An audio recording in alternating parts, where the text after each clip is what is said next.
Hello students, आज हम science का फर्स्ट चैप्टर स्टार्ट करेंगे और चैप्टर का नाम है क्रॉप प्रोडक्शन।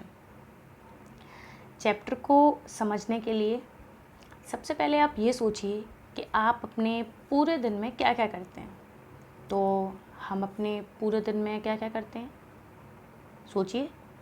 तो हम अपने पूरे दिन में बहुत सारे काम करते हैं, जैसे हम ब्रश करते हैं, नहाते हैं, स्कूल तो जा नहीं रहे हैं, घर से पढ़ाई कर रहे हैं, और घर के कुछ काम में अगर कुछ कुछ बच्चे करते हों, हेल्प करते हैं मम्मी की, पापा की। और भी बहुत सारे काम होते हैं पूरे दिन में। आजकल आप घर में इंडोर गेम्स खेल रहे होंगे। तो ये सारे काम आपको करने के लिए किसकी रिक्वायरमेंट रहती है? एनर्जी की। और ये एनर्जी हमारे पास कहाँ से आती है? फूड से। और फूड कहाँ से मिलता है? प्लांट्स से। और प्लांट्स जो हैं उन्हें कौन लगाता है? उन्हें लगाते हैं फार्मर्स। जैसे जो प्लांट्स होते हैं वो फार्मर्स बहुत ज़्यादा लेवल पे उन्हें ग्रोथ कराने के लिए वो फील्ड में प्लांट्स लगाते हैं अलग अलग चीज़ों के।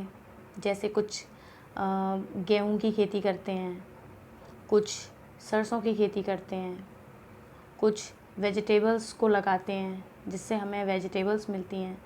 तो हम देखते हैं कि हमारे आसपास बहुत सारे खेत हमने देखे होंगे, फील्ड्स देखे होंगे। तो उसमें हम देखते हैं अलग अलग टाइप के प्लांट्स लगे हुए हैं।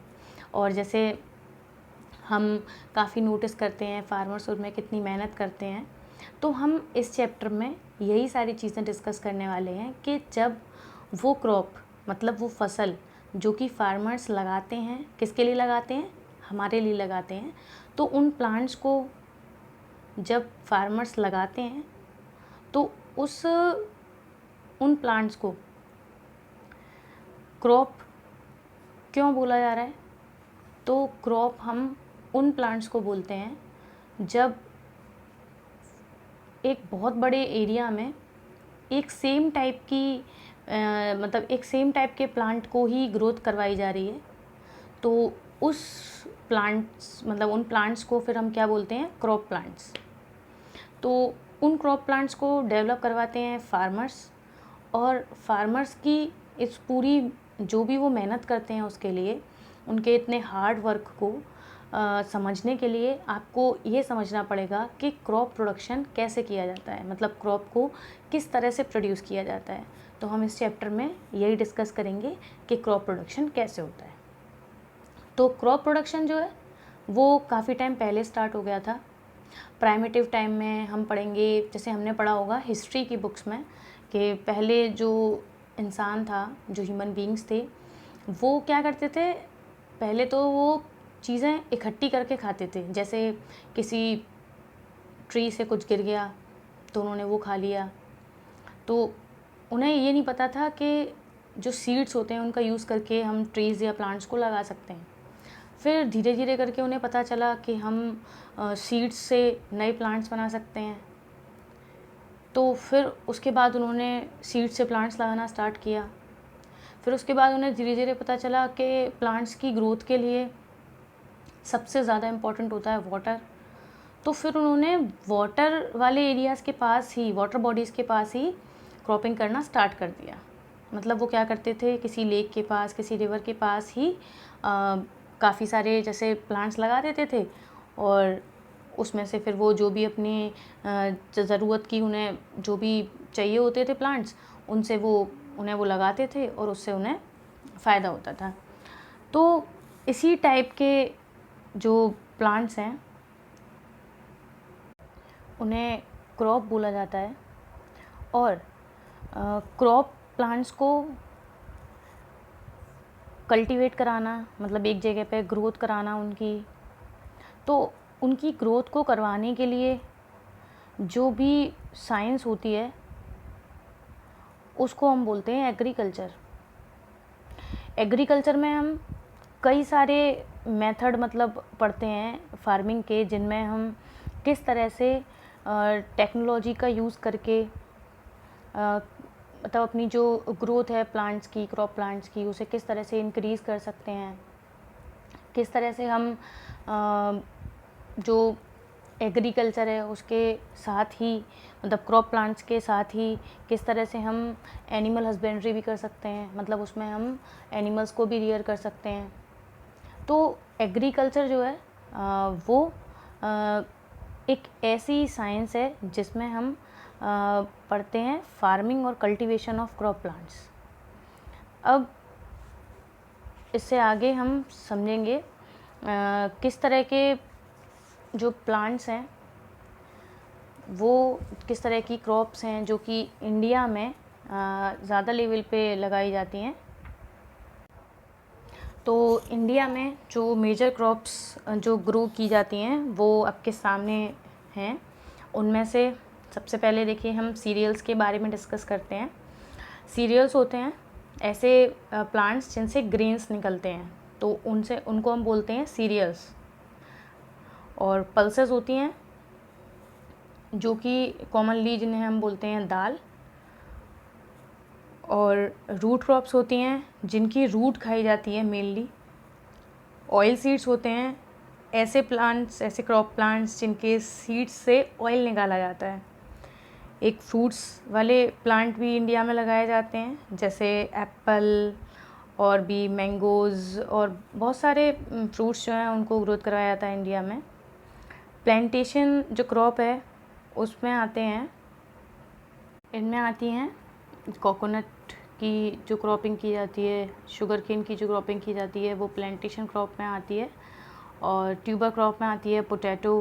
बेवरेजेस में आते हैं जैसे coffee, T. Sugar yielding crop में आते हैं जैसे प्लांटेशन क्रॉप में कोकोनट मतलब मेनली कोकोनट आता है, और शुगर यील्डिंग क्रॉप में मेनली शुगर केन। और फाइबर क्रॉप में आता है कॉटन। स्पाइसेस में आता है जो स्पाइसेस हमारे घर में होते हैं, जैसे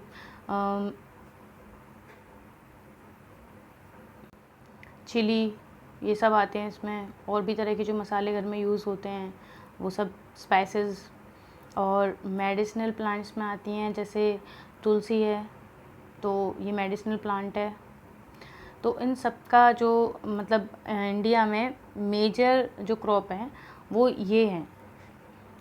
अब इसमें एक और पॉइंट है जो क्लियर करने वाला है, और वो है हॉर्टिकल्चर क्या होता है।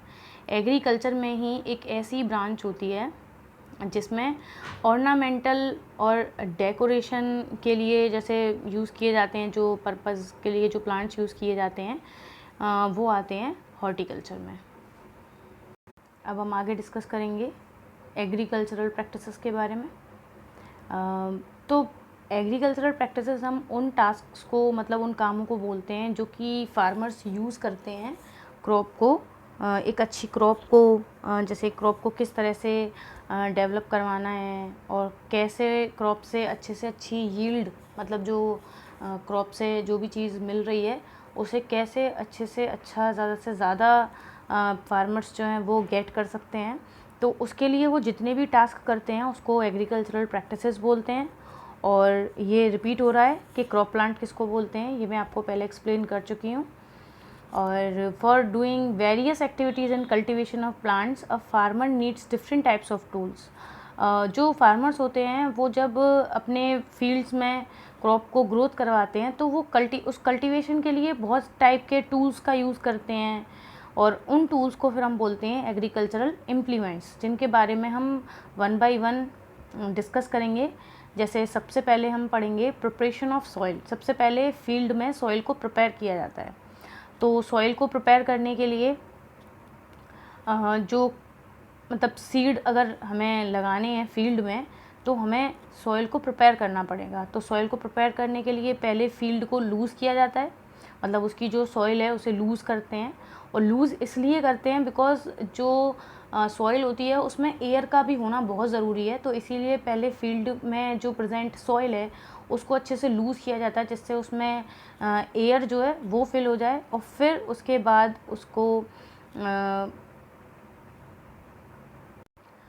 उसमें सीड्स लगाए जाते हैं।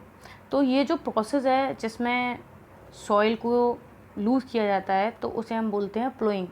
प्लोइंग इसीलिए की जाती है जिससे उसमें अच्छे से एयर जो है वो फिल हो जाए, उसमें वेंटिलेशन बन जाए, जिससे उसमें माइक्रो ऑर्गेनिज्म जो होते हैं या जो अदर ऑर्गेनिज्म हैं जैसे अर्थ फॉर्म, ये अच्छे से उसमें वर्क कर सकें। क्योंकि जो अर्थ फॉर्म्स होते हैं वो सॉइल को फर्टाइल बनाते हैं। सॉइल के अंदर प्रेजेंट जो प्लांट्स और एनिमल्स के वेस्ट होते हैं उनको डिकम्पोज करते हैं और डिकम्पोज करके उसे मतलब उसको फर्टिलिटी उससे बनाते हैं, उसे सिंपल कर देते हैं, और जिससे प्लांट्स को, जो उसमें हम प्लांट्स लगाएंगे उनको अच्छा न्यूट्रिशन मिल जाता है। तो प्रिपरेशन ऑफ सॉइल में हम सॉइल को लूज़ करते हैं, और सॉइल के लूज़ करने में को हम क्या बोलते हैं, प्लोइंग बोलते हैं। और इसके लिए देखिए प्लो यूज़ किया जाता है, और जो सॉइल के अंदर जो मतलब जो ऐसा वो बन जाते हैं, क्रम्प्स बन जाते हैं, तो उनको ब्रेक करने के लिए वुड का बना हुआ ये प्लैंक यूज़ किया जाता है। तो इस तरह से इन इम्प्लीमेंट्स के थ्रू सॉइल का जो प्रिपरेशन है वो किया जाता है।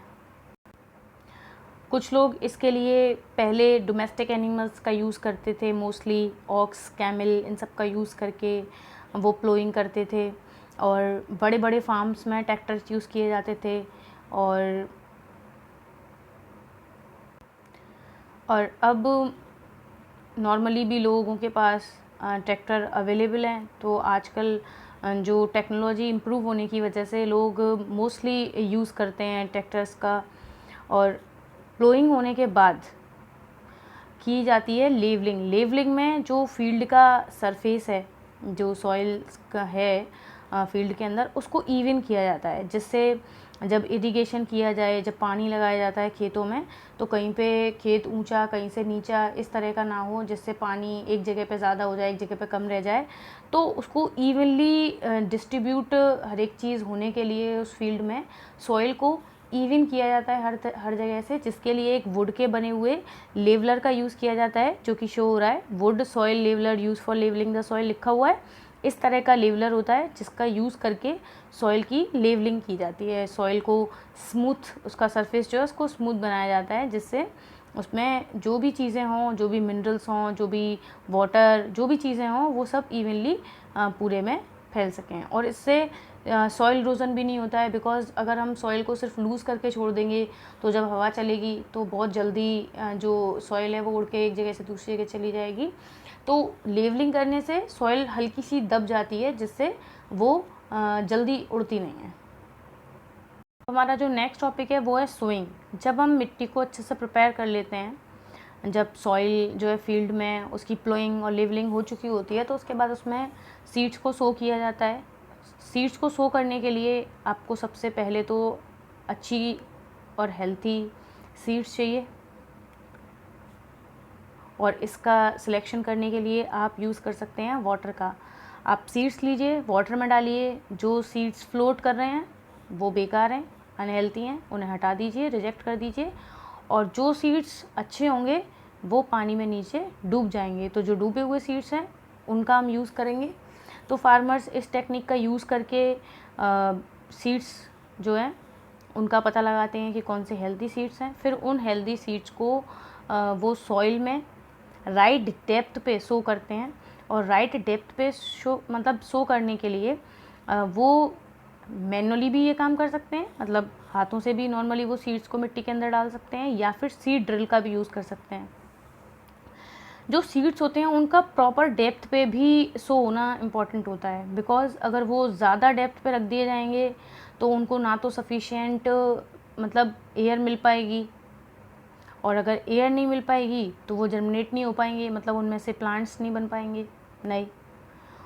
और अगर उन्हें हम बहुत ऊपर की तरफ ही डाल देंगे तो उन्हें बर्ड्स खा जाएंगे।